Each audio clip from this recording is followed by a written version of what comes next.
You got this. Ready to go.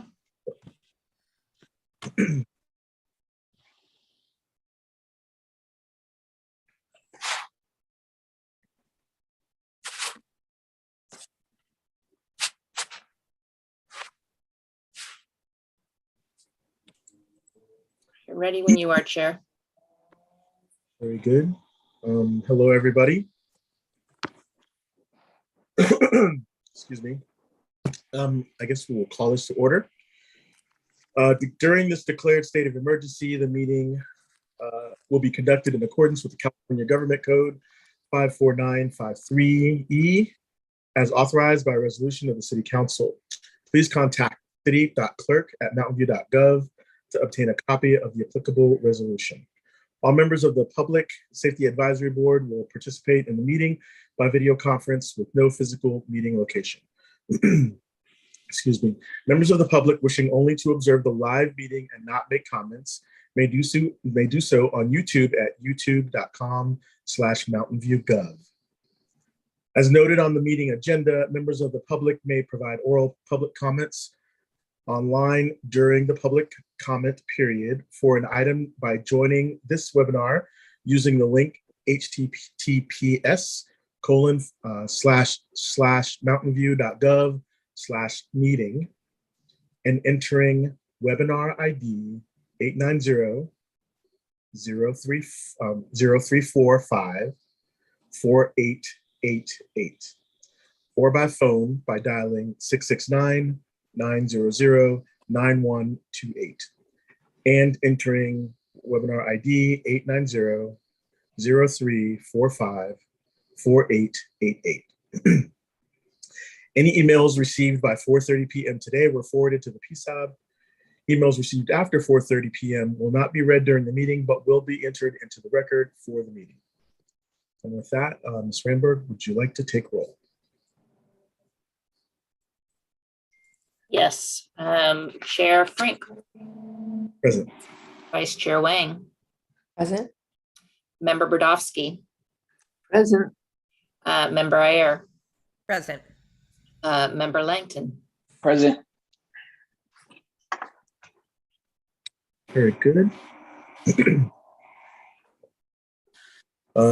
And with that, we'll move on to oral communications. Item 3 is oral communications from the public.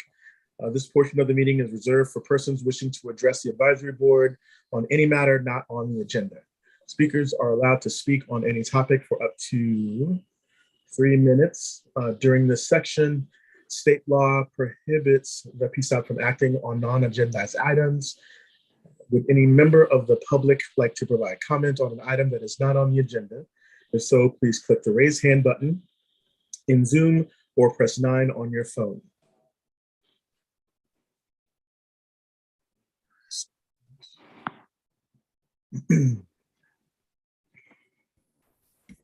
Hello, can you hear me? Yes, I can. Hi, thank you so much, Chair Frank and board members. My name is Dana Peedy. I'm speaking tonight on behalf of the Mountain View Coalition for Police Reform and Accountability, or MVCPRA for short, if you can call that shorter.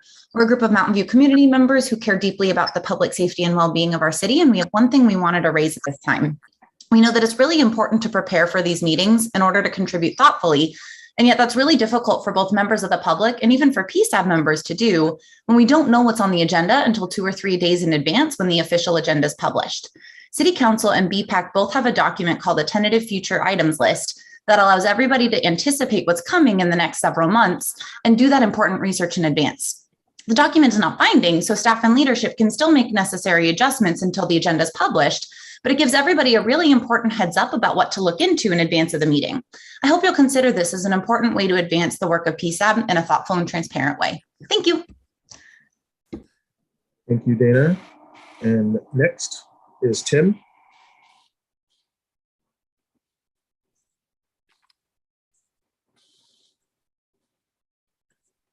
You're on mute, Tim.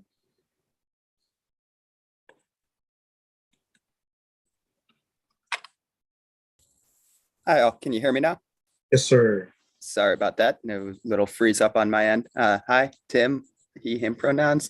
I'm sure you all know me. I'm a regular attendee. I just want to take a moment to acknowledge what happened in Texas earlier this week, and point out that according to reports coming out from the Associated Press, there were more than 40 minutes while cops were on the scene armed and not going in and dealing with the situation. I don't think it's worthwhile to talk about whether that would happen with Mountain View Police. In an ideal world, we will never have to know, and that sort of horror will never come to our community. But just the nightmare scenario that's often brought up, we see time and again that there is not the response that we would hope or expect generally from the police. But outside of that, earlier, what happened on Tuesday, what happened in Buffalo, a little just within the past fortnight. These things don't happen suddenly. Like, this was planned, this was calculated by these individuals who are very clearly, obviously sick or broken in some way.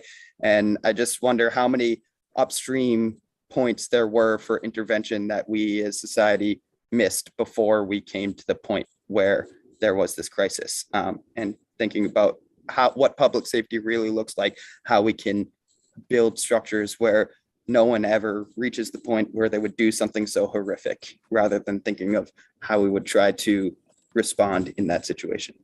Thank you. Thank you, Tim. All right, and we'll just double check. Okay, no more public comments. We'll move on to the next section, which is approval of the minutes from our April 28th meeting. Does anyone have any comments or questions about the meeting April 28th? Okay, hearing none, I'll ask for a motion to approve these minutes. So motioned. And a second. I second. Very good. And we'll vote. Do you need to do a roll call here, or do we do a? I will take a roll call vote. Thank you. All right, Chair Frank. Aye. Vice Chair Wang, Aye. Member Ayar, Aye. Member Brodowski, Aye. and Member Langton. Aye. Motion carries. Thank you. Okay, and then moving on to item number 5. So we will have an update from the Psab Subcommittee on mental health crisis, and I'll turn that over to the staff.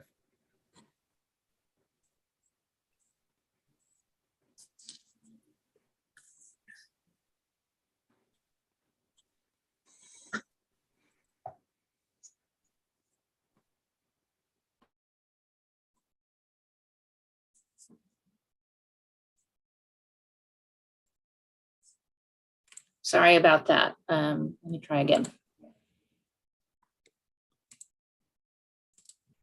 Are you able to see my screen? Yes. Great, thank you so much. Let's go ahead and start. This is an update from the Mental Health Crisis Response Subcommittee, which consists of Vice Chair Wang and members Ayar and Tang, who is not able to be at the meeting tonight.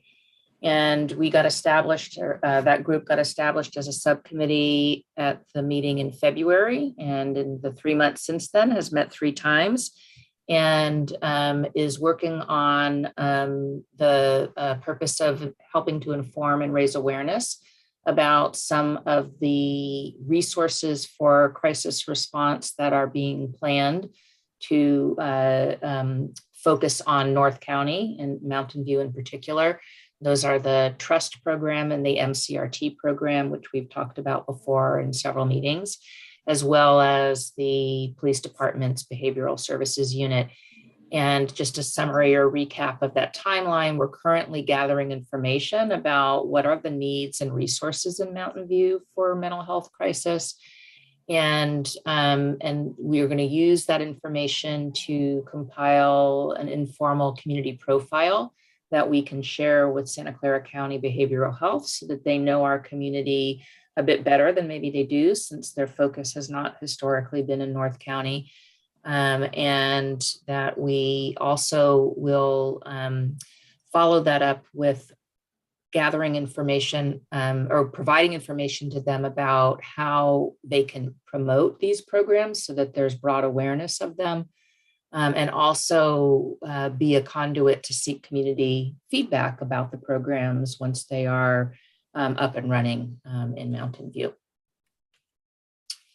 So last time when I presented the subcommittee's update, I showed a chart with lots of words about the different types of data we wanted to gather and the different community-based organizations, nonprofits, and governmental agencies we wanted to talk to learn more about this. And this is a list of the contacts that we've made to date. And I will invite, when I'm done with the presentation, Commissioner IR and Vice Chair Wang to add anything if I missed any of the agencies that you've since been able to connect with. And then I wanted to share with you some preliminary data. And this would be the kind of data that we would include in the community profile, which would help inform the county. And some of this data comes from our own police department, the first 3 bullets, and then the 4th bullet, that's county provided data from county behavioral health. And so the city police department began tagging the calls that are coming into the PD when there is a believed to be or perceived to be a mental health or a behavioral health issue. And that tracking began in 2019, but I don't have it for the whole of 2019. And obviously we don't have the whole of 2022 yet. So I'm providing here the totals for 2020 and 2021. So you can see that the number did increase between those 2 years. Another thing, in addition to the potential for greater levels of behavioral health need in the community, reaching a point of crisis and involving a call to the police, I think there also has been an evolution in the way that police officers and dispatch are being educated and supported around how to use that tag so that they're using it appropriately. And so I think these are not numbers to draw too many conclusions from, but they, along with all the other data points, certainly do help to paint a picture of need in Mountain View. Then only just this year, with the implementation of the Racial and Identity and Profiling Act data collection, there was the option to include some additional data above and beyond what the state requires with regard to racial demographics or perceived demographics. And this is to record the officer's belief about whether behavioral health was a factor in their interaction. If I'm not mistaken, Mike, we just have this 1 quarter of data. So these 45 yeses that you sent to me are just for January through March of 2021. Is that correct? Okay. Our dispatch also has notes when overdose is referenced in calls for police service and assistance. And these numbers provide the trend over 2018 through 2021.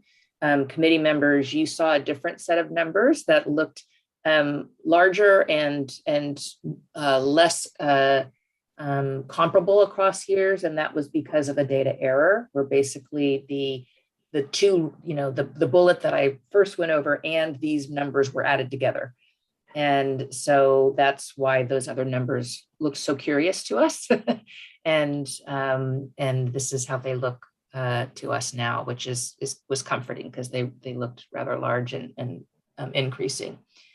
And then the county data that I have, I don't think they have anything beyond 2019. The latest available report is through 2019, and there were 6 suicides in Mountain View in 2019. When that is presented as a rate per 100,000 residents, that was a rate of 7.3 per 100,000 residents. Obviously, we don't have 100,000 residents. And so the number in 2019 was 6. And when I look at that data across other cities, surprisingly similar for 2019 was Sunnyvale, Santa Clara, and San Jose. And then there were a few cities that were lower and a few cities that were higher. Lower was Campbell, and higher was Palo Alto and Los Altos. And then with 6, it's hard to do subgroup analysis with 6, but what the county does is they take a 5-year total. And so from 2015 to 19, there were 22 suicides in Mountain View. And doing subgroup analysis, the county found that the majority were white individuals who completed the act of suicide, and the second was Asian, and there were no other ethnic or racial groups indicated in that subgroup analysis. And then in terms of age, in terms of the number of completed suicides, pretty evenly distributed across the different age subgroupings, but in that each subgroup is not of a similar size. If you look at the rate, it's highest among 15 to 24-year-olds. And then of the people we've talked with so far, where I had notes and to kind of try to compile emerging themes, I guess I would have wanted to have titled that emerging themes, because, there's still more people to talk to. And this is just related to youth. We will want to have similar information for adult mental health crisis. That the number of people and the severity or intensity of the needs that they're expressing are increasing. The presenting issues are anxiety, depression, substance abuse, self-harm, and sexual assault. The source of referrals is predominantly for youth, the students themselves, with teachers second. Interestingly, parents further down on that list. And then the barriers to service, and this is anecdotal, is that people aren't aware of what's available or how to go about getting help. There are long waiting lists for assistance. And with youth themselves, it seems that the stigma is, this is, one of the bright spots, I think, is that it's becoming more welcoming for young people to talk about their mental health needs, but that doesn't always anecdotally translate to the parents' comfort levels. And so I got the sense from talking with the person at the district that I talked to that there might still be some stigma. And then the person Jeanette talked to, I thought had some really great ideas for how to raise awareness about these new county programs, although I think it's important to note that both Trust and MCRT are not youth serving programs. They are adult serving programs. The MCRT counterpart, the county supported crisis response for youth, is called Uplift. And I think that would apply to Uplift as well. These ideas of having county facilitated resource fairs for the counselors, and maybe not just school counselors, but other kinds of helpers in the community, in the assistance networks that are in the community, so that people really knew how to make referrals and get people where they needed to go. Having the programs have navigators or advocates And then this was from my conversation that if parents were seeming a bit overwhelmed or just not sure what was going on or what to do, that enhanced direct communication to parents about the resources could be something that would help. So with that, I'm going to stop sharing my screen. Those were all of the slides, and I would invite the subcommittee members to add anything that I may have missed. Is there anyone who would like to make additional comments from the subcommittee? Yes, Member Adair. So thank you, Audrey, for I'm saying Audrey because I always mess up your title. I was Assistant City Manager Ramberg. Okay, I want to call you a deputy. I don't know what's wrong with me. I just wanted to mention that I'm getting good traction with El Camino Health, but there's a lot of compliance issues in giving us data, so it's taking a little bit longer. But they want to help, so that's good news. And I've also anecdotally found out, depending on the circumstances in which you're picked up, you could get shuttled to El Camino, which is a private hospital, or you could get sent to Valley Med. And chances are, if you look like you're an under-resourced individual, you typically get sent to Valley Med. So I wanted to ask more about that because I was like, that doesn't feel good to me. But I mean, I can understand if you're a private hospital, you want people who can, I guess more obviously can pay. But I'd like to understand how those decisions are made. So that's kind of my update. Thank you. Thank you. Anyone else? I think on my part, Assistant City Manager Ramberg pretty much covered it. Very good. Joan, did you have a question or comment? Yeah, I was looking for the hand. I can't find it. Okay. And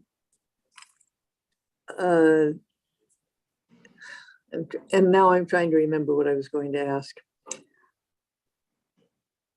I'm wondering if there's any way that we should ask what kind of financing could El Camino Hospital get that would allow it to treat people who are under-resourced. I know they have to receive emergency patients by law, I think, and somebody correct me if I'm wrong, but I don't think they have to receive mental health patients.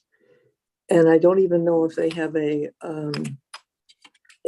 mental health unit, which Stanford does, and Valley Med has one, and it's fairly good. And then they have that other one that just was recently inaugurated that we heard about, I think, a year ago. So those are my comments. Thank you, Member Radowski. We can certainly ask those questions as part of our contact with the hospital. Thank you. Mm-hmm. Thank you. Very good. If there are no other comments from the board, we'll open it up to the public. I have two folks. We will have 3 minutes. Hi all, Tim. I want to thank you for the report and for looking into this. Like the mental health services have been pretty lacking, but they're starting to get programs off the ground, and really helping sort this out is hugely important and much appreciated. I want to highlight something that Vice Chair Wang said. I think it was maybe at the last meeting, like especially with regards to the youth mental health situation. The pandemic has revealed a lot of mental health issues, but it didn't cause them, and they're not going to go away when the public health crisis is over. And just remembering that really we're seeing things that have been there, and working on that. It's great that we're starting with all the local programs. Actually, knowing the lay of the land is hugely important to be able to even begin to do things. But I'd also like to see possible other approaches that are taken in other areas. The Cahoots program in Oregon specifically is one that Eugene, Oregon, that I've heard interesting things about, heard good things about, and I'd like to see more of an exploration of that as a member of the public. And I will also add a comment that an old roommate of mine used to be an EMT in Santa Clara County, and he told the story one time of bringing someone to, it was actually the Stanford Hospital. It was someone that looked like they were maybe under-resourced, and someone said, "Don't you think that looks like a Valley patient?" So I think that there is a real thing that's happening where private hospitals are trying to push away anyone that they don't think that they'll be able to get money. So really shining a spotlight on that and figuring out how to make sure we actually just get people to the care that they need will be really important. But thanks a lot. I think this is the work from this subcommittee is some of the most important work that will be done. So thank you so much. Thank you. And next is Dana. Hi there. Thank you, Chair Frank. Dana Peedy again on behalf of MVCPRA. We'd like to thank Ms. Ramberg for the detailed presentation and members IR, Tang, and Wang for their work on this really important issue. Other members of MVCPRA and I have really appreciated hearing about the updates of the Mental Health Subcommittee. We're looking forward to learning more about the Police Contact Data Subcommittee's work in the next agenda item. And in particular, we'd really love to hear more perspectives from Psab members themselves. We also know that Ms. Ramberg has a considerable amount of work on her plate in serving Psab. So we're curious, is there a chair of the subcommittee who could prepare and present these updates? If there's no chair, perhaps members could rotate the responsibility each meeting. Having these updates prepared and presented by Psab members would provide more insights into their perspective specifically. So we hope that you'll consider this possibility moving forward as these subcommittees continue their work and as new subcommittees are formed in the future. Thanks. Thank you. And next is Bruce. Thank you, Chair. Yeah, just really quick. Joan asked about El Camino having mental health services. They do, just so committee members know about that. And Palo Alto Medical does as well, another local resource. Thanks. Bruce. Are there any members of the board who would like to ask any additional questions or make any other comments? Yes, member IR. So with regards to Mr. McKenzie's comment about Cahoots, and there's so many acronyms, so I'm going to ask Captain Mike and Assistant City Manager Ramberg. Sorry, I will get it. You need an acronym. I'll get it better. Isn't Cahoots similar to trust in the model of not involving police? Could you help us connect those dots? That is correct. It is a community-based model that is staffed with social workers and people with lived experience and health providers. It is not a police-involved model. It's purposely selected by the county as a pilot program to test that type of approach similar to Cahoots. Thank you. My one comment about this would be if the impetus around taking people to Valley, if they look under resources because there is funding at Valley for all of their care versus the private hospital just not wanting to care for them. It seems to me that it might be a natural that if the Valley Fair or the Valley facility is the one for public, there might be more facilities there for them. I just would wonder about that, if that's an actual thing or if it's something different. I didn't understand your question, Cleve. Yeah, I just was commenting that I noticed that saying that someone said that looks like a Valley patient, and I'm wondering if Valley is the place where folks who are under-resourced receive the best amount of care because there's funding there for them. I just was curious if that's. Well, Valley is the county hospital. Yeah. That's where you would go if you don't have insurance. I was volunteering at El Camino when they had Rotacare, which was a terrific clinic, free clinic for anybody who didn't have any money, which El Camino eliminated about 5 or 6 years ago.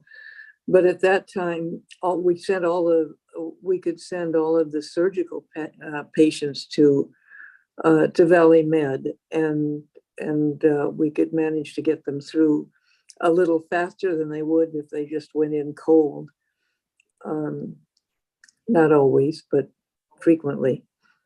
And the medicine is good. The waits are terrible. Thank you. Okay, and I think with that, we can move on to the next item, which is the MVPD complaint data quarterly report by Captain.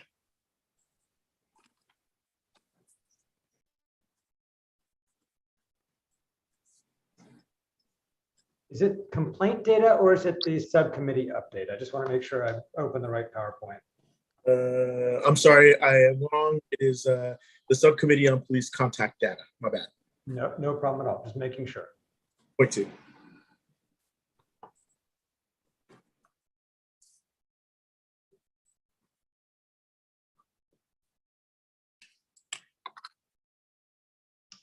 So thank you, everybody. Just wanted to provide everyone an update, a brief update on the Psab subcommittee's work for the RIPA Act data.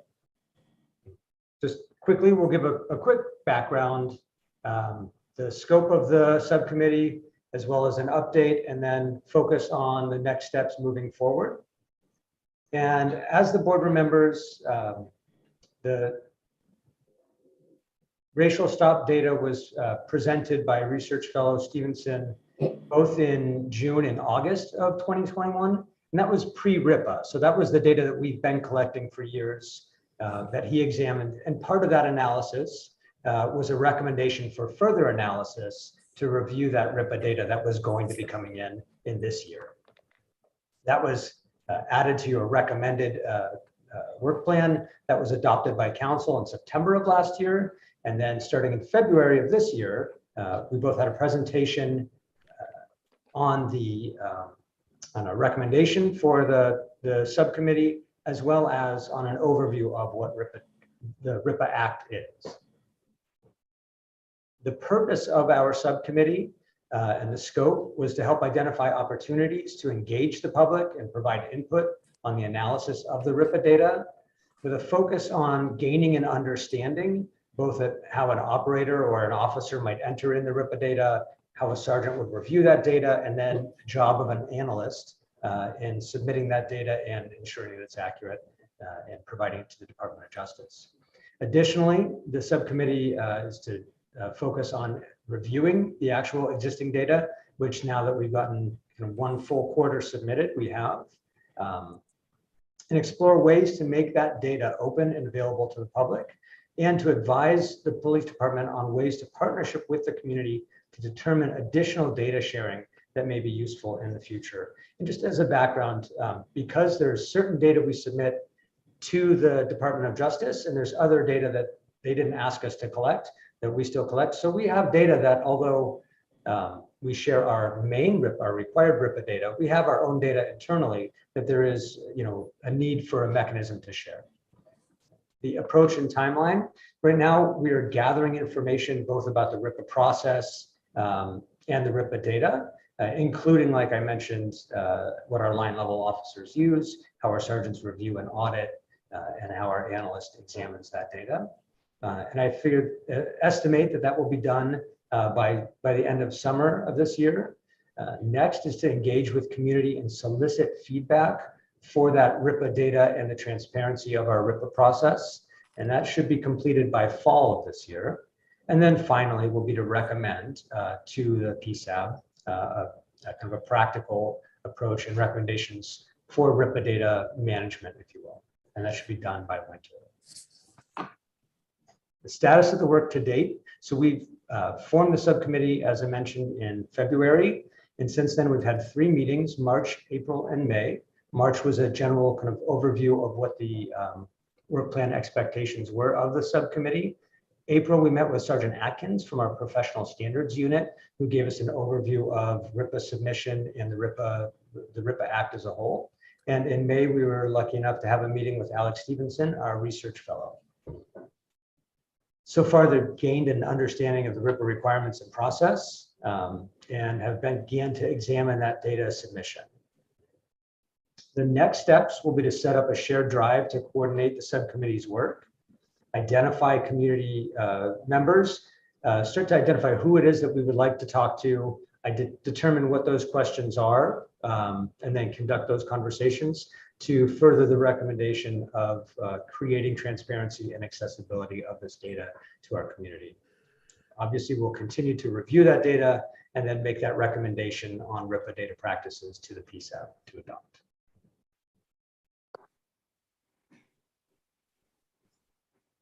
That's the presentation. I'm certainly happy to answer any questions, or if any of the subcommittee members, Member Brodowski, Langton, or Chair Frink have anything to add, by all means.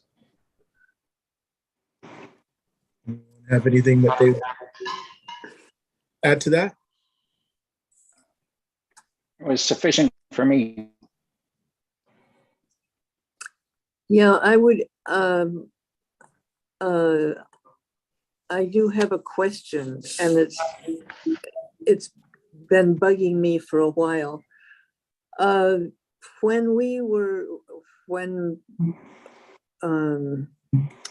there was so much antagonism about police 2 years ago after the George Floyd murder, the complaints about the Mountain View Police Department came mostly from people who don't live in Mountain View, as far as I could tell from listening to to City Hall. And when we had people calling in here again, we had about the school resource officers. The ones who called were from Los Altos. They weren't from Mountain View. There was one from Mountain View. So my question is, how are we going to engage with the community?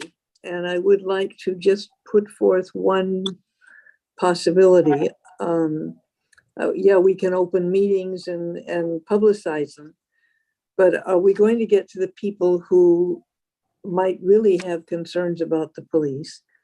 And certainly we know that that the Latino community hasn't complained, but often does have a problem with police in other places, not necessarily Mountain View. And we know of two groups, and they're both called Cafecito, which are formed by mostly women, Latino women. And I'm wondering if we could proactively present results to them. So I'll throw that out.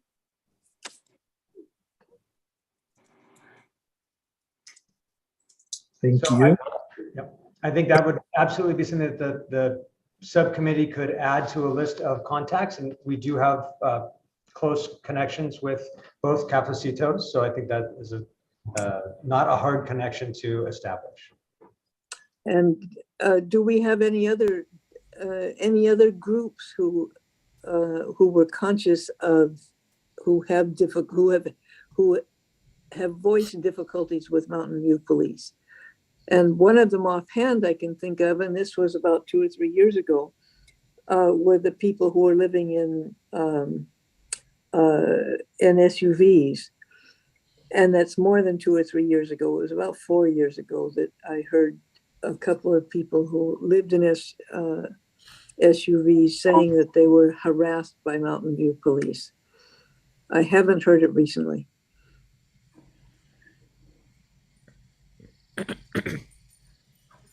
Very good. Thank you, Member Brodowski. Or anyone else? Yeah. Member Ayer. I think that Member Brodowski's onto something. And so the other place I would suggest to kind of run some of these findings through and get additional feedback is through the Latino Community Advisory Council for the MVPD, of which I'm a member. That's another story. But we have had successfully meetings with the police at Rangsdorf Park. You have food. We split up into groups. There's a Spanish-speaking police officer at each table, and we talk. And it's a really kind of low intensity way to get feedback. So I think maybe another one's due at the appropriate time. Yeah, that sounds good. Thank you. Any other members of the board with questions? Hearing none, I will go to the public. Joan, you want to put your hand down there? Let me figure it out. And first up, we have Tim McKenzie. 3 minutes. Hi all. I have been a Mountain View resident since 2015. Regularly involved with City Council since maybe around 17 or 18, and have been actively involved in public safety issues since the murder of George Floyd. And I'm sure you all know me as someone who has been engaged with this board. I've been at many meetings and heard my neighbors from Mountain View speaking up, so it seems a little strange to hear a lot of the people dismissed as people who aren't from Mountain View. I'll just mention that. I'd also like to say, I remember from being part of MVPDX, how strongly was emphasized how dangerous traffic enforcement could be, how when you're going up, you don't know who's going in the car and you need to be careful and be prepared and ready. And maybe it's the last interaction you'll have, and that it is a very dangerous thing. That was really emphasized during MVPDX. I don't understand why we need to have police with sworn officers with weapons doing traffic enforcement.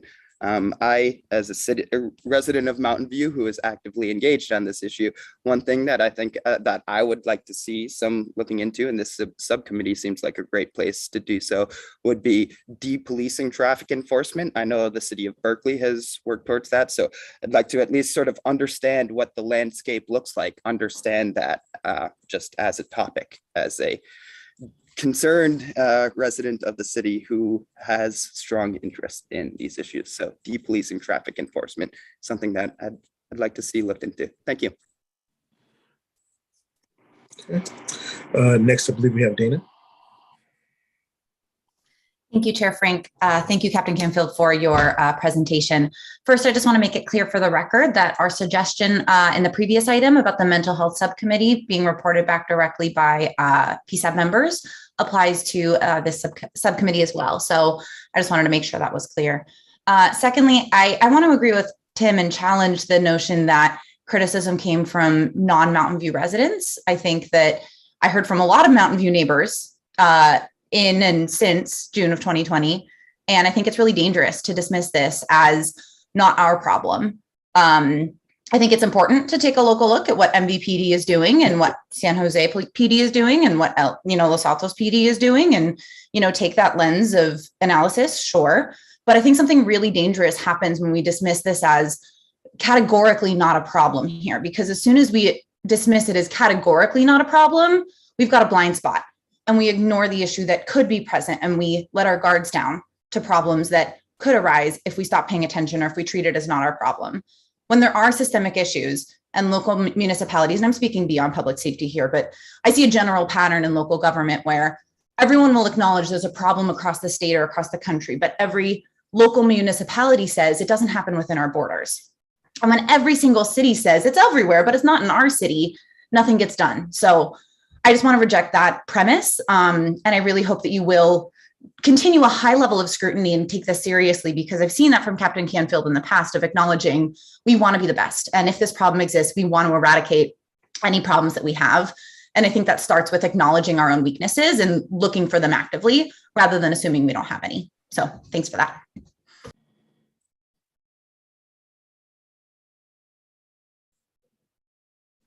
Cleve, you're muted. I saw the thing. Can you hear me? Yep, my bad. Oh, no worries. Thank you. Yeah, I just want to, the idea that non-residents are calling is another thing I wanted to kind of plus one as a weird claim. I think over the last 2 years, we did have folks from Los Altos call in. They, I think, were providing a supportive example from a related community in many of the cases. I also don't think it's unreasonable for people outside the community to have things to say about the MV Police Department. We don't have closed borders in the community, so that might, they might have interactions. The RV complaints one was odd. I mean, we do have this ban, and I think a lot of people did exit the community, so I guess I would not expect to hear from them. Someone who knows more about that housing situation might correct me on that. And yeah, we did hear from Mountain View residents and quite a few. I do agree with Member Brodowski's general idea that I think it would be good to, be very proactive with the community and seek out, in particular groups that we think we aren't hearing from. I just think it's also important to acknowledge who we have been hearing from and be accurate. Thank you. Thank you, Dave. I believe that concludes all of our community questions. Actually, no, I have one more from Alex.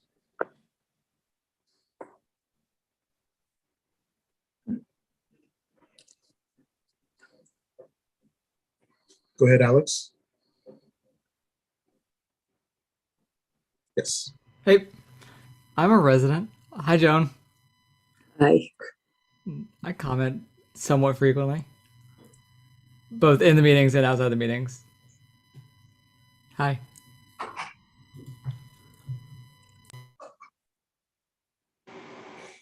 Okay, very good. Joan. Yes. I want to correct what I said. It's late for me, so I'm not thinking on all cylinders. My remark about it was Los Altos residents was when we were talking about this school resource officers. And that night, there were about 8 or 10 people who called in, or maybe 12. And I made a list of all of them. And the only ones who were associated with schools in any way were Los Altos residents. And that was what I was referring to. You're right that there are plenty of the Mountain View residents who've made complaints in the past. So I apologize for my gaffe. Very good. Oh, and I have one more observation. Do most of us know who Ladoris Hazard is? Somebody give me her final last name. The county court judge, Cordell, thank you. She wrote a very good book called Her Honor about being a judge in Santa Clara County, and especially being the first Black female judge in Santa Clara County. And she makes a number of recommendations about what we can do to fix the court system. But she mentions in her 10 items that she thinks that traffic stops shouldn't be done by police. They should be done in another way. And she didn't elaborate. So I'm wondering how we can do this. I don't want to talk about it tonight, but I'm throwing it out now that maybe we should be looking into how can we relieve our police department, or maybe there isn't a good way to relieve it. But is there a way that we could manage traffic stops without using police? So I'll leave it there. Thank you. Member. For the person who thought RV residents are moving out of the city, as of the beginning of this year, the city of Mountain View counted 135 RVs and 63 other inhabited vehicles on city streets. So the number isn't really reducing by much. So I just wanted to put that fact out there. Thank you, Member. Okay, very good. Any other comments? Seeing none, with that, we will move on to item 5.3, which is the complaint data quarterly report by Captain Kim. Thank you, Chair. And can you see my screen okay?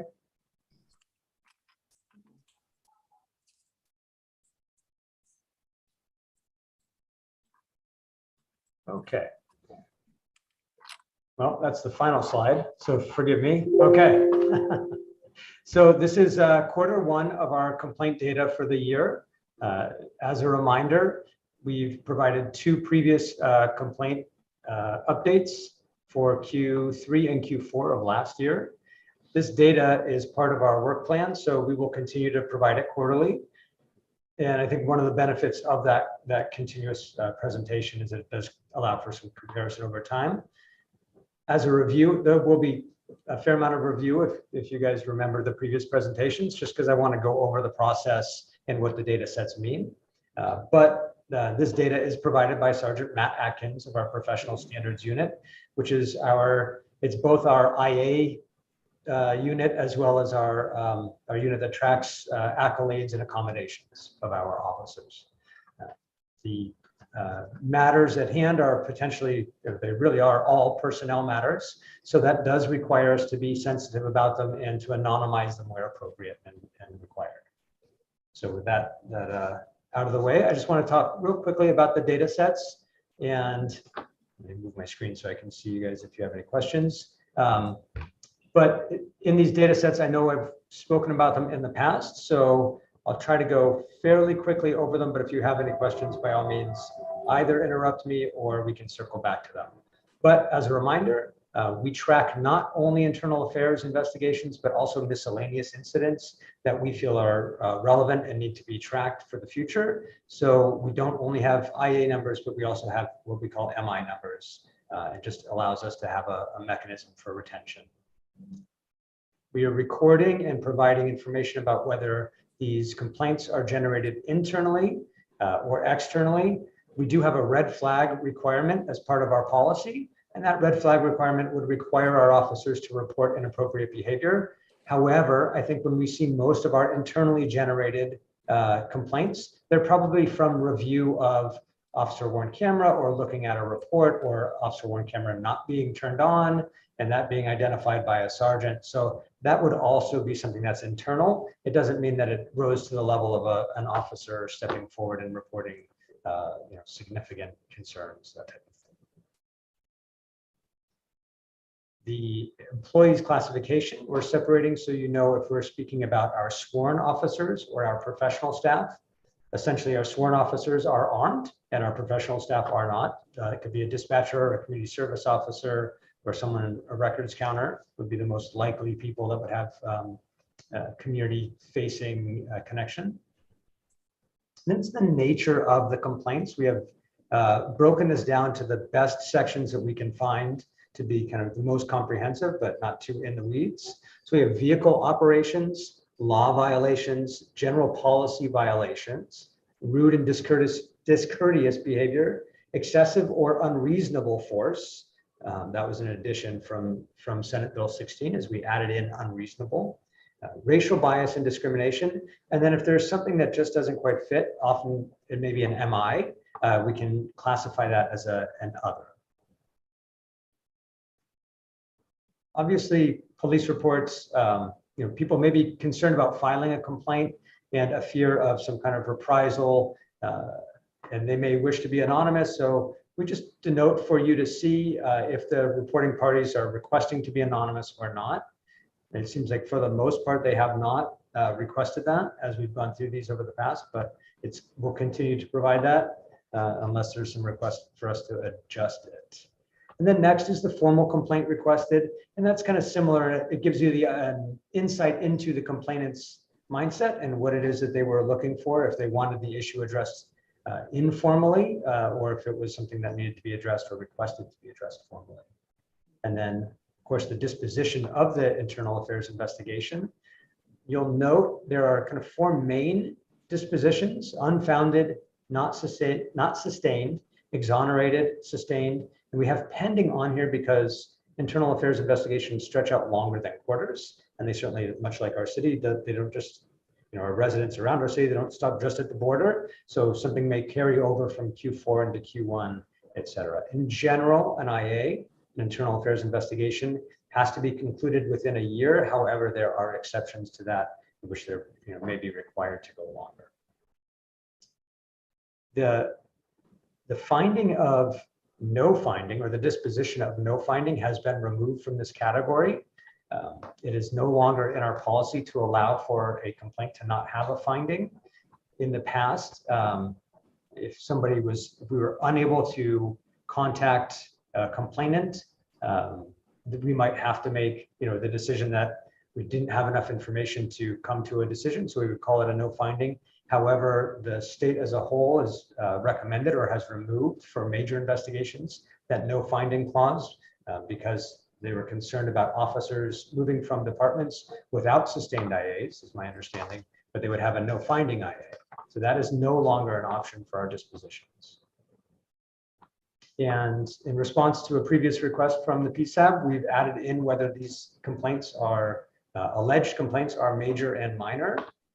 And with that, I'll move to Q1 of 2022.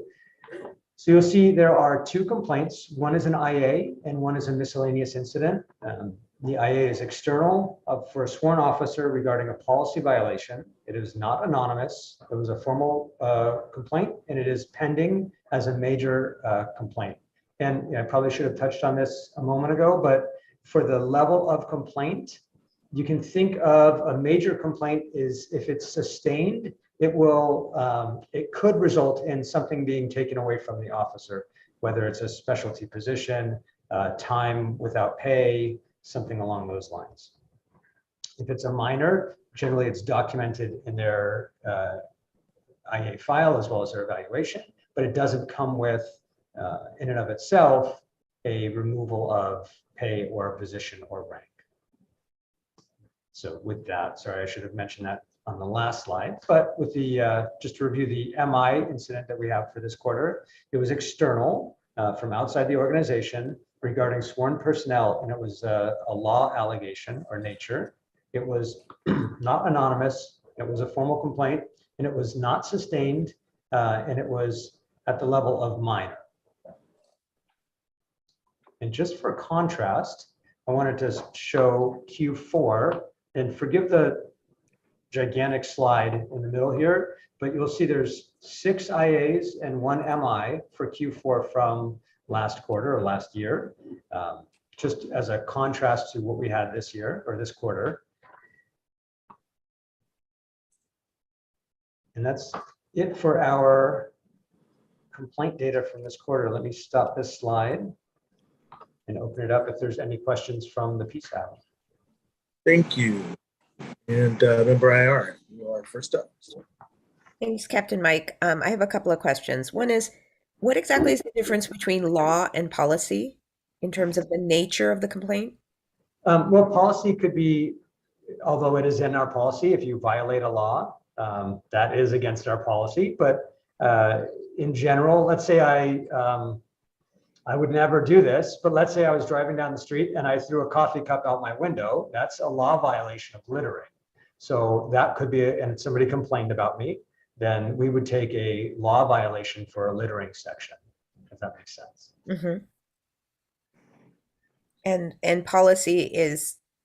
Let's say I didn't activate my officer worn camera. Now, I will say that essentially almost every internal affairs investigation has, they all have to fall within policy. But as we parcel out kind of what fits best where and what makes most sense as you look at it, there are certain things that are really exclusive to policy, like not activating one's camera, Okay. that type of thing. Got it. Being late to, you may end up with an internal affairs investigation for being late to work or not prepared, or you might lose city equipment, those types of things. That's okay. Got it. What's your take on why the complaints reduced rather dramatically between Q4 and Q1? Because they know PSAP's watching. I was going to chalk it up to my excellent supervision. No, but in all seriousness, I don't think there's an easy way to predict, behavior or to understand. I do know in my brief but impressive overlaps with Alex Stevenson that it's hard to make assessments on data in short-term changes. So I don't know if that's within a reasonable number, or if it's statistically significant, or if we need to see a longer pattern. Right. But there are no factors internally that would lead the administration to think that something, the chief's office to think that something different was happening Q4 to Q1 internally, whether there's, so it's really hard to say. Okay. And I'm trying to think back, last question. When in the fall, will we be seeing if there are SRO complaints? Will it be in this format? I was trying to remember what we decided. So certainly an SRO complaint has the potential to be in this format. But I think the distinction that we want to highlight, and these things still need to be worked out, and we do not have a finalized process to present. But I think it's important to say that, and to denote the difference between a student feeling comfortable going forward to a school administration and saying, this officer makes me feel uncomfortable for X, Y, and Z, and internal affairs complaint.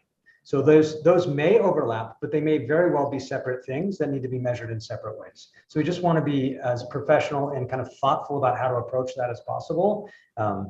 Certainly, we don't want our SROs to have 6 internal affairs complaints that would otherwise have been 0, but we also don't want to not collect that data. Okay, thank you. Thank you. Any from the board with questions, comments? Okay, seeing none, we'll go to the public. And I have Tim Kinsey up first for 3 minutes. Well, I just want to make a comment about, I think I brought this up in public comment at the last meeting, but it feels relevant to some of the conversation that was being had earlier about RV residents still in the city. In the week of March, when Psab had the meeting, that same week on Tuesday, there was a city council meeting. And at that meeting, someone who lives in Mountain View in an RV spoke up to city council and mentioned that they had been approached several times by the police and felt as if they had been being harassed. That's a semi-formal complaint mechanism, but I don't imagine that it would have ended up in this, via this process. I just felt a little bit relevant to some of the conversation that was being had earlier, and I wanted to bring that up. Thank you, Tim. And next is Dave. I remember, IR, you want to put your hand down there? Hey there. Dave Luker. This is a MVC PRA request. Thanks again, Captain, for presenting, and I guess Sergeant Atkins, if you're watching this later, thanks for compiling. We do want to ask if this data could be provided in like Excel format or CSV in the future rather than only PDFs. We're thinking that it would allow for increased transparency, the ability for interested Psab members and members of the public to engage with it a little more readily. Kind of removes a step, less copy paste, run additional analysis. It's what the Bicycle Pedestrian Advisory Committee does. Seems to be very useful for them. So just wanted to kind of put that out in the atmosphere and make that request. And also thank you, Kavita, for the RV resident correction and data there on our previous comment. Thank you. It looks like that's it for public comments there. Any board members with any additional questions or comments? So no, I have one thing. I just wanted to confirm with Captain Mike that doing this work with Matt Atkins pulling this together is not unreasonable burden. It's not a time sink or anything like that. It seems like it's relatively straightforward to pull together. Yeah, Sergeant Atkins now is just collecting it as we go along, which makes it a much easier lift. Okay, cool. And certainly having 2 incidents in a quarter makes it a lot easier lift as well. For sure. Thank you. All right, moving on to 5.4, which is development of Psab fiscal year 2022-23 work plan. And this item will be facilitated by Assistant City Manager Audrey Ramberg. Good evening, members of the Psab. This is your second time around at developing an annual work plan. The work plans for all advisory bodies are adopted by the City Council in September. Your current 21-22 work plan was developed through a similar two-step process, two-meeting process to what is proposed in the report that came to you in your packet, and that I will help facilitate for your input this evening. Tonight is the first step, and it will include a brief review of the status of the items in your current work plan, and then the opportunity for the board members to suggest possible new items. And as noted in the staff report, there is direction in general from the council for staff and advisory boards to work within the capacity of the city staff organization. And also there are capacity constraints for any given advisory board to create subcommittees and have meetings and generate deliverables. And so that's just a general set of parameters that I'm asking the Psab to keep in mind as you put forward ideas. The ideas that each of you has the opportunity to put forward tonight. We're asking that you put up to 2 ideas per person, and they don't need to be evaluated this evening. This is just a matter, opportunity to hear what's on your mind of what you would like to have considered. And then that will give staff the opportunity between now and your June meeting to assess what might be the implications of those items in terms of their fit with the mission of the Psab, their fit with the expertise and capacity of both staff and the Psab members, and whether they are either consistent with city policy or existing city strategic priorities, and other factors like that. And so that's the general overview of the process. Turning our attention to the fiscal year 21-22 work plan, there were 5 items adopted by your board back in August and then presented to the council. Council has a couple of different times commented on things that they want Psab input into and referred to Psab. Excuse me. In addition, staff has referred things to Psab, including the your consideration in March of the military equipment policy that staff developed in response to Assembly Bill 481. And I neglected to mention that, as it wasn't a work plan item that you had, but it did come into your purview during the fiscal year. And when council heard the item a month after Psab heard it, they asked that the annual requirement under AB 481 for review of a report on military equipment, that be also brought to the Psab. So although not in your memo, that is something that has been referred by council and staff would suggest as an ongoing item that would be included in the 22-23 Psab work plan. The other 2 items that can be considered ongoing are what Captain Canfield just presented, is the complaint data, which is coming to you quarterly. And then there's the budget item, which every year there's a budget. So every year that can be presented to the Psab. The other items that are more discrete in time with regard to the deliverable or the focus, that includes the SRO item, which is complete, save for the additional action item that council referred to the Psab, which is to receive a presentation, review, and provide comment on the SRO procedure manual. That would be an item that would come on your agenda in the next fiscal year. And then there are the two items that we reported on tonight that are still in progress: the Mental Health Crisis Response Subcommittee and also the police contact data. So those are suggested as carry forward items.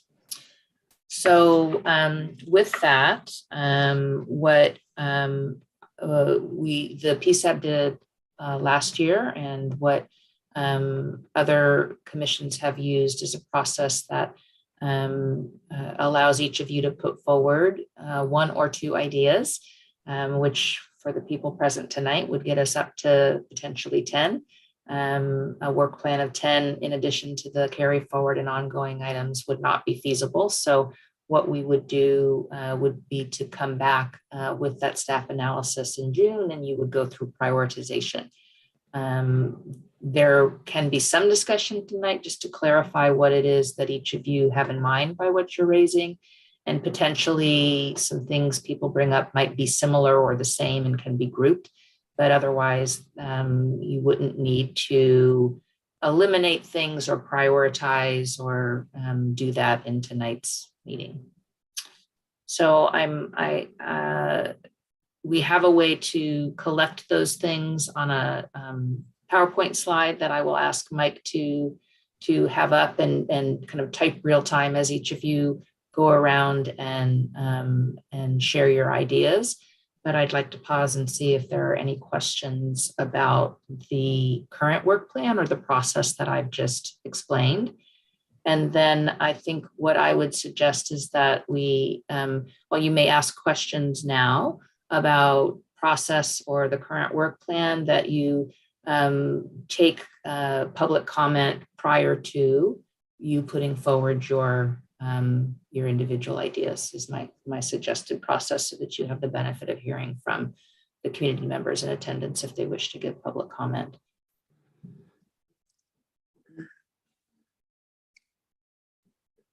You're muted. Sorry about that. So these would be questions about the process. Or the current work plan. Or the current work plan. So we'll start with member by IR. You are muted. Assistant City Manager Ramberg, could you advise a little more detail on the AB 41? What exactly is the council's request to Psab on that? So the assembly, thank you, Member Ayer. The assembly bill requires that each year the city prepare a report regarding its use of and any purchases related to military equipment, and that be reviewed by the council each year. And prior to it being reviewed by the council, it is to be reviewed in a community forum or meeting. Right. And the council wishes for the Psab to serve that purpose, given the role of this advisory body. So staff would prepare the report and present it to the Psab. You would ask questions, you would provide comment, you would take public comment. Okay, kind of like what we did, but with regards to planned purchases? It's more around kind of the year that happened. What happened in this past year with regard to military equipment, and it would be, I guess, with regard to planned purchases. So Psab, I just want to be clear, if Psab would have a say on our opinion if there was a planned purchase of something that would fall under the heading of militarized or military type equipment. Is that correct? I need to look back at what the requirements for the report are. I believe the bill is fairly prescriptive about what type of information needs to be in there, but the council's direction was not have Psab approve military equipment.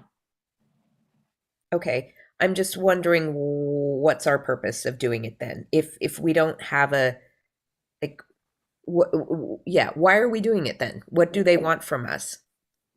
there's a requirement that the city each year report on its use of military equipment. It's which military, if we were to decommission any, or if any were to be used. And again, that's something that I'd be happy to bring back at the next meeting.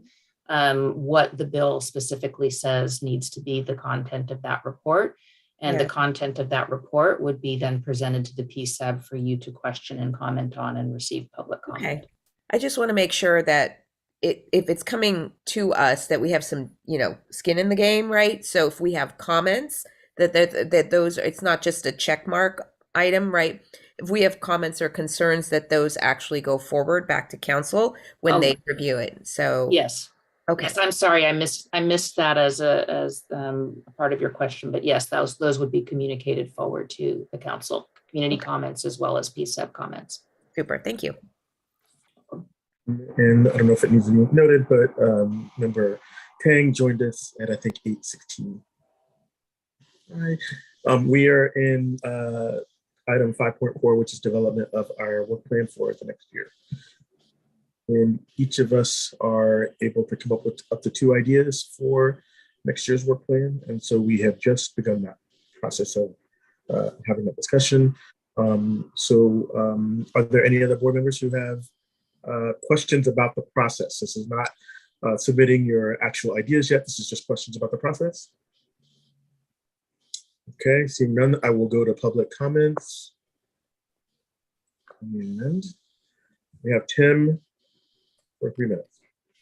Hi all. I would just like to give a few suggestions of things that I would love to see. We already talked about this today, the possibility of depolicing traffic enforcement. I'm not sure if that would fit under the existing subcommittee's work, or if that deserves to be its own item on the work plan. And another piece, I really appreciated the budget presentation. Looking forward to continuing to learn as time goes on. One thing that is still a little confusing to me was how insurance within the city sort of worked, and whether that fell in for what the police department's budget or was separated out. I'm still a little confused by that. I know we can't speak on specific cases, such as the currently pending lawsuit about the person who was pulled from their car in June of 2020, I believe it was. And I know like the Palo Alto police that had to pay the settlement for bringing a dog into Mountain View. That's not something that we had to deal with, as it was not our police department. But I'm curious as to what the specific policy is, how that works out. Like, are we as taxpayers paying for it? Do individual officers have some sort of insurance, kind of like medical malpractice insurance?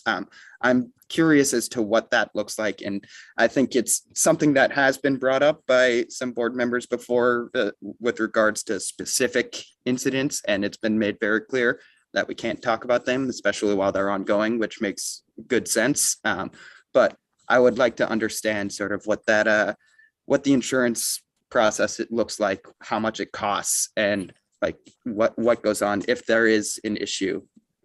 Thank you. Thank you. And next up is, I believe, Dana. Thank you, Chair. Hi, everyone. Dana Peedy on behalf of MVC again. We have a few thoughts to share about this piece, so I'll try to keep each one of them brief, but we've got about 4 comments to make. The first one is that we would like to see all of the items include more active language around providing feedback and making recommendations rather than passively receiving information. I heard Assistant City Manager Ramberg's comment a moment ago that the law specifically requires for the presentation and the comment period, but on that item specifically, City Council did make a comment that they were hoping for more active input from Psab. They wanted Psab's inputs and thoughts and comments and interpretations rather than just having passively received the information. There's a lot of really important information that comes up in these Psab meetings between the budget reports, the military equipment reports, lots of really important pieces. And I think there should be an expectation, at least most of the time, that Psab is providing feedback and making recommendations. That's specifically why the Psab was formed by the City Council. And that is what Council clearly wants from them as recently as a meeting, just either not this most recent one, but the one before. Our second note is about that item of the annual budget presentation. And we're curious, isn't there also an annual report that is distinct from the budget? And, we see the annual budget report is listed in the work plan as an ongoing item, but no mention of that general operational annual review. I forget what it's called specifically, but I hope you all remember it happened at the previous meeting, I think, or the one before. And we think it should be included in the same item to make sure that piece doesn't get dropped. Our third comment is that we feel it's extremely clear that Psab needs to continue its review of the SRO program, specifically on the work plan, in particular because there is no public MOU yet, which we strongly feel should be up for review by the Psab, and there's no YSU handbook yet available. We appreciate that the work is ongoing, but because this work is ongoing, it can't be dropped from the work plan. How could we consider an item to be nearly done when neither of these official important documents have been produced for public review and follow through?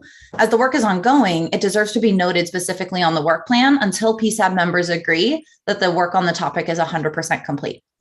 And our final comment is a new potential item regarding a recently published state audit finding significant evidence of bias and extremism among police officers and departments across California. So Mountain View was not one of the 5 departments that was studied, but the auditor found evidence in all 5 departments that there were officers with extremely racist, homophobic, transphobic, sexist, or otherwise biased views that made them unfit for service. This is clearly a really important issue and a pervasive issue with implications that every community in California needs to take seriously. So we're curious what recommendations from the auditor could be implemented here. Are there any recommendations that are already implemented here? Are there any that we're missing? How do we investigate whether this problem is present in our community? What are the appropriate protocols for identifying bias and ensuring that problematic biases have no place in MVPD? Psab should make space for these important questions by including this item on the work plan. Thank you. Thank you. Next up is Bruce. Thank you, Chair. Yeah, just briefly, Dana mentioned the various police department report backs. Just for the record, in case you don't have it up there, on March 24th, you had new business Mountain View Police Department budget. On April 28th, it was Police Department 2021 annual report. And on May 26th, which is tonight, is the complaint data quarterly report, which of course comes back quarterly, just so you know. Thanks. Thank you. I believe that concludes all public comments. Very good. Okay, so Ms. Ramberg, are you suggesting that we now move to everybody coming up with their or sharing their ideas for the work plan? Yes, thank you, Chair Frank. So Captain Canfield, if you could share your screen. Okay, so this is not in the order with which you need to each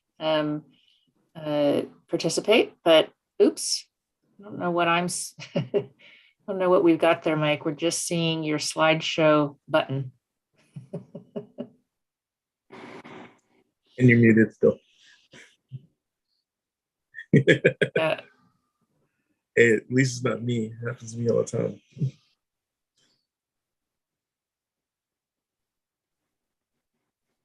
There you go. So this is not so much to, this is really just to capture thoughts so that we don't lose anything. And you can go in any order that you'd like. And Chair Frank, if you'd like to recognize people as they put up their hand.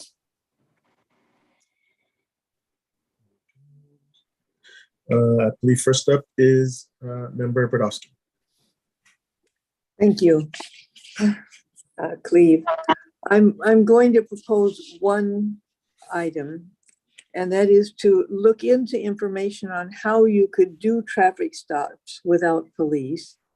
And I would say we would ask 2 questions. First of all, why would you do it? And why bother? Or, and the second would be, how would you do it? And I'm proposing that somehow we get some research, and I'm sure that there have been plenty of studies done on this across the country and in other countries.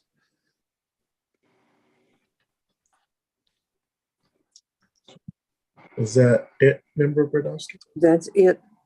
Thank you. Member IR. I wanted to point out that Member Wang shows up twice on the work plan.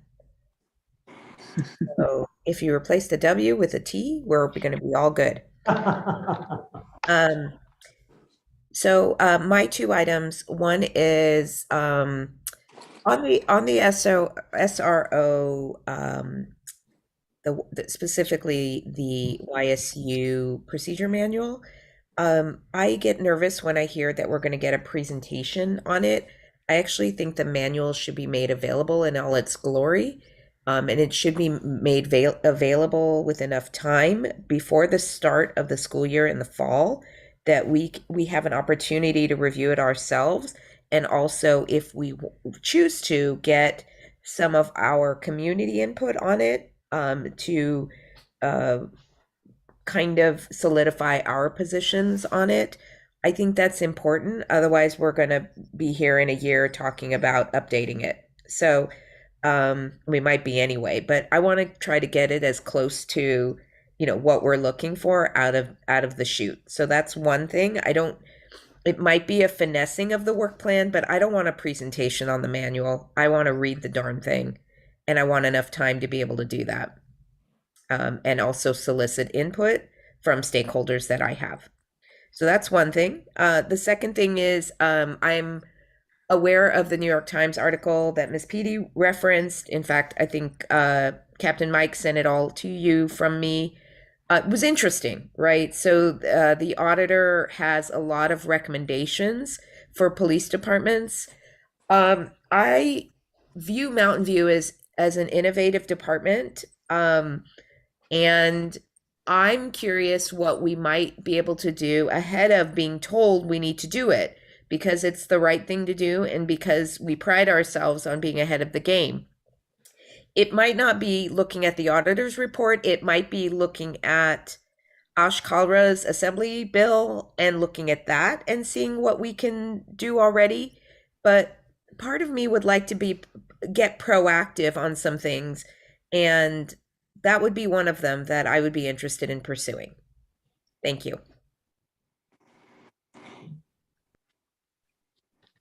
So, Member Tang, I'm sorry, is that right? Member Wang, I'm sorry. I'm interested in possibly exploring how we could address the increase in substance abuse, both, I guess just in the general community and also in schools. And like how we could, combat it.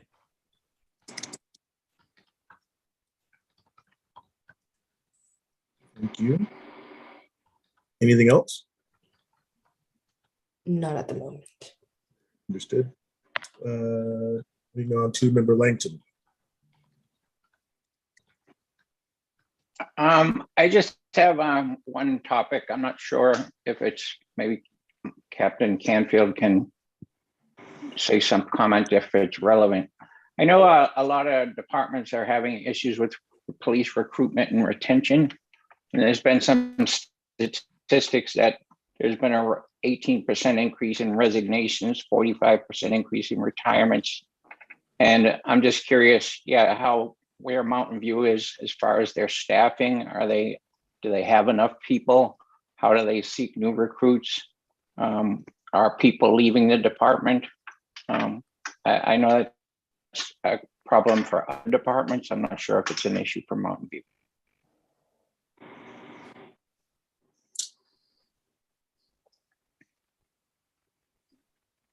Giving Captain Canfield a moment here. Okay. So I'm sorry, Member Langton, do you want me to address the question or just record as a work item potentially?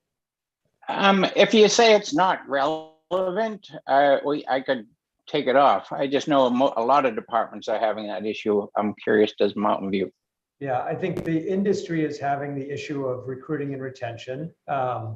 And we are not alone in that. Our staffing is complex. It is on paper adequate. However, there's a number of reasons why we would like more bodies on our patrol division. So we are making adjustments accordingly. It's one of those kind of complicated things of when you offer someone a job, that job is then taken until that person is available on the street. They may or may not end up taking the job, may not make it to the academy, that type of thing.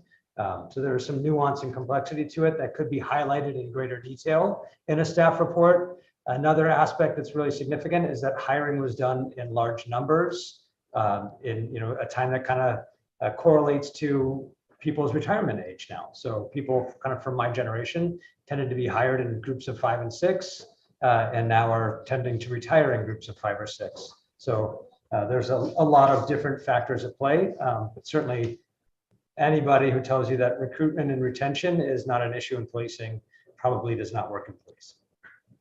Okay, so I guess I'd leave it on there then. Very good.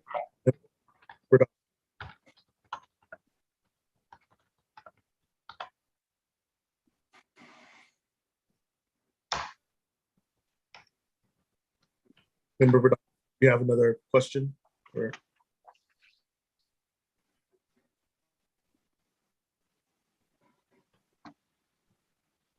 If there's a no. And, Sorry. okay. You have another question? No. Okay, thank you. Member Tang. Thanks, Chair. I share the same proposed work plan items as Member IER. My original application for Psab also shared concerns about extremism in policing and whether or not it is a problem in Mountain View. I would like to codify that so it is not a thing in Mountain View. Thank you.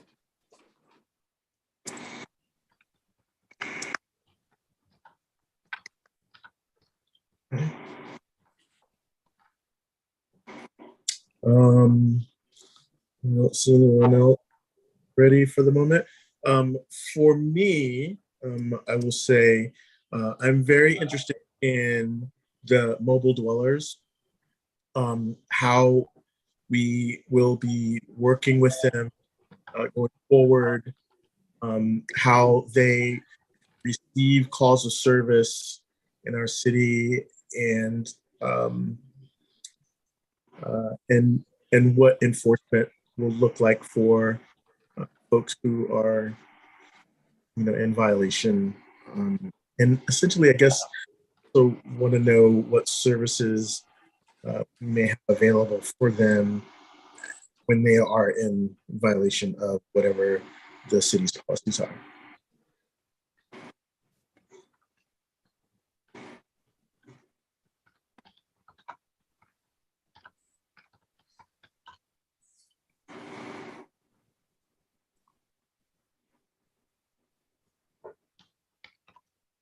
Does that look roughly right, Chair Frank? Yep.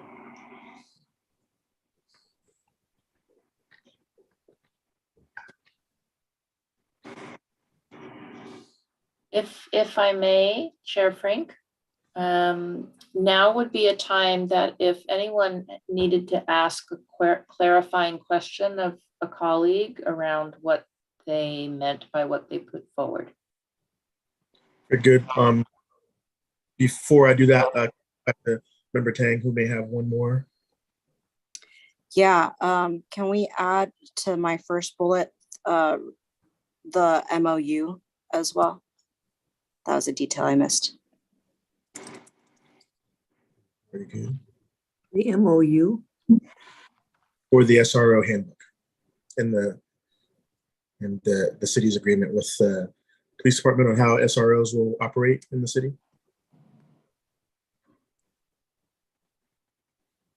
Are there any other questions for members regarding their proposed work plan items or clarifications? I'd like to ask member, oh, I'm sorry. Yes, please. I'm sorry, I just started talking, pardon me. Um, I'd like to ask Member Wang a little bit if she could elaborate a little bit more on her thoughts and the connection with the police, because I want to make sure I understand the context for PSAB.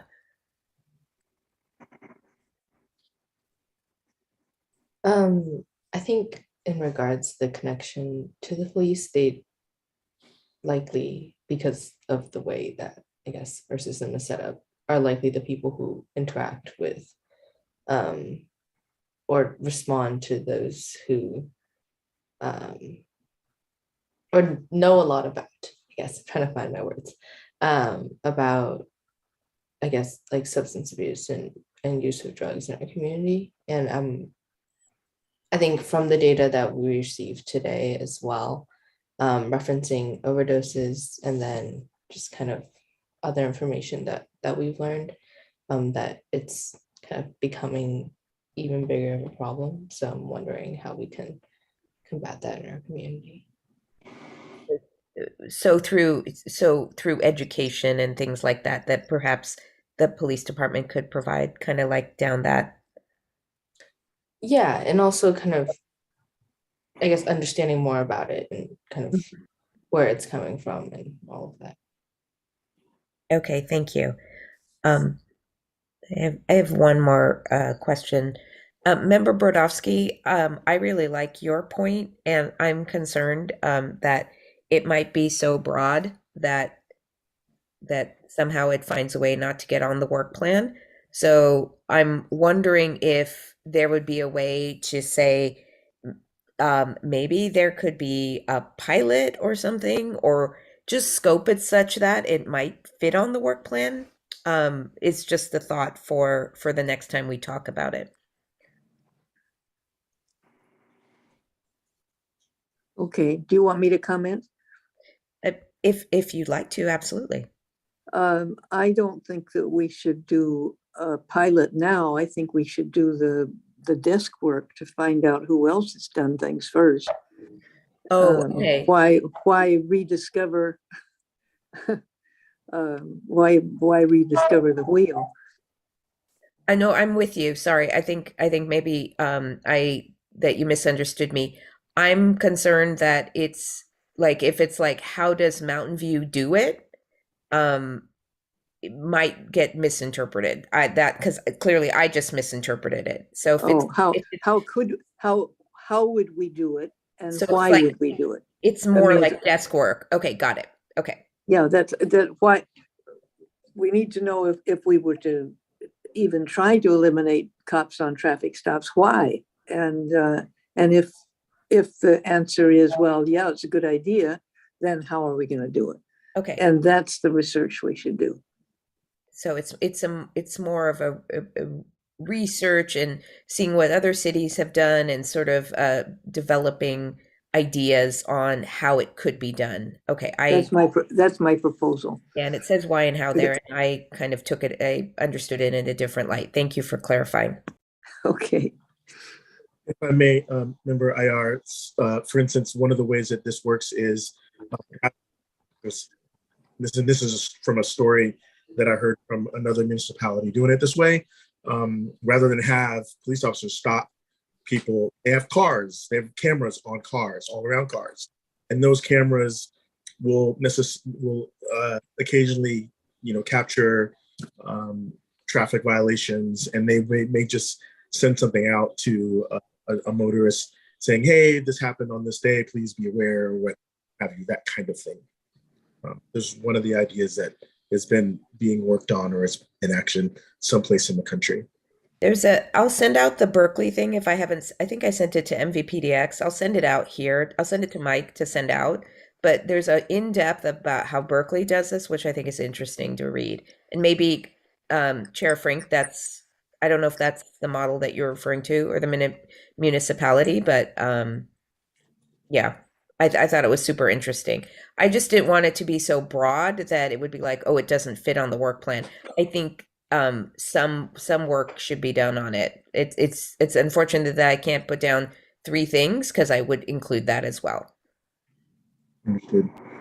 Member Langton, What is my on mute? Let me see. Nope. you're good. I don't want to be like a Debbie Downer, but my experience, my training anyways, with regards to traffic stop, is they're one of the most dangerous things that a police officer does. But I think it's still interesting in researching the topic. But yeah, that's just my experience on it. Yeah. Yeah, I don't want to continue commenting It's on kind it. of like just the, yeah, it's just the unknown, like, yeah. But Okay, I'm not opposed to.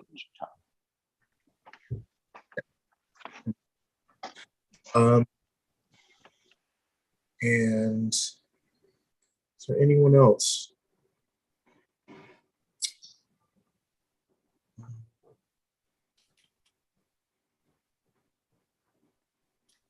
So not seeing other questions, Chair Frank, I think this is a great list and certainly will give you plenty to chew on at your next meeting, and we can bring it. I'm sorry. I was trying to remember it, which is why I was pausing. I'm sorry. That's okay. Piggybacking Vice Chair Wang's comment about addressing the increase in substance abuse. She had also mentioned in a previous meeting that she endured a presentation from the district that was pretty awful. And I wondered if the SRO team might be able to fashion a more interactive and more enthusiastic or a better representation of how this affects the student body that might be more well received. So an idea. Can I say something? Okay.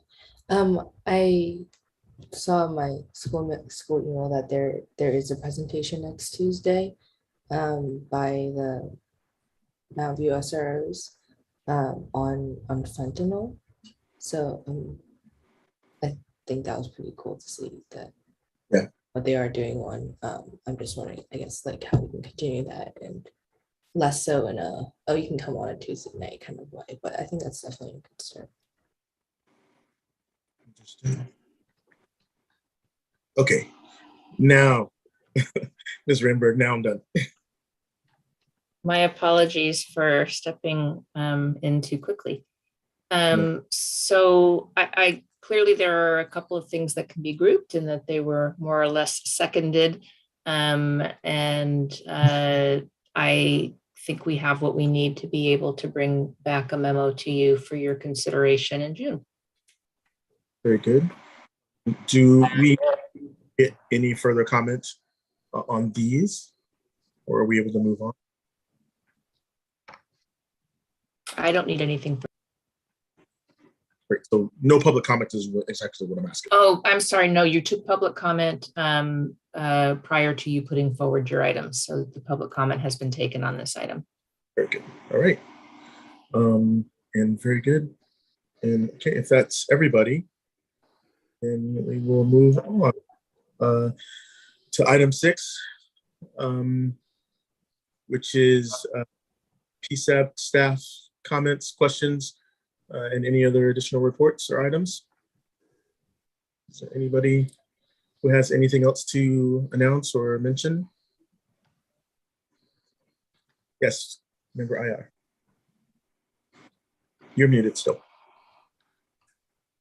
I was curious, I know the MOU is not done and the SRO manual is with the city manager's office. I was wondering if Captain Mike could give us an update on timeframes for those expected to be completed, or that at least that step completed.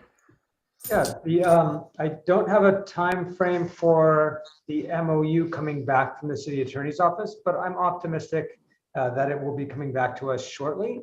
But they've had a number of delays for various reasons that are pushing us back just a little bit, but still within our time frame. The manual is almost completed with internal review before going to external stakeholders.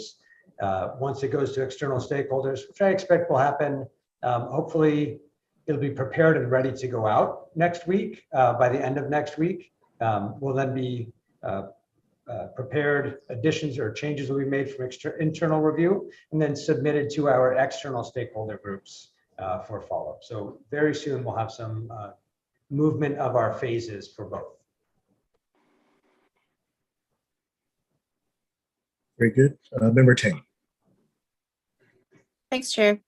I guess this is, well, I didn't want to provide comment on Member Wang's item because it wasn't like a point of clarification, but I think substance abuse has been rising. I mean, along with other mental health issues since the beginning of the pandemic and also in general. So if anyone's interested on the topic and how, opioids have been spreading, I have been reading Dope Sick by Beth Macy, and it's also become, I guess, a series on Hulu. Since fentanyl is an opioid, it's very interesting to see how it's really spread. And there are also stories and also suggestions for policy changes that might be helpful to explore. So I just thought I'd recommend that for everyone. Thank you. Anyone else? Okay, hearing none, then I move to adjourn at 8:48. Thank you, everybody. Thank you. Chair, thank you, everyone. Have a good night. Good Good evening. night. Hey, Audrey, 1 second. I need to end the meeting. Can we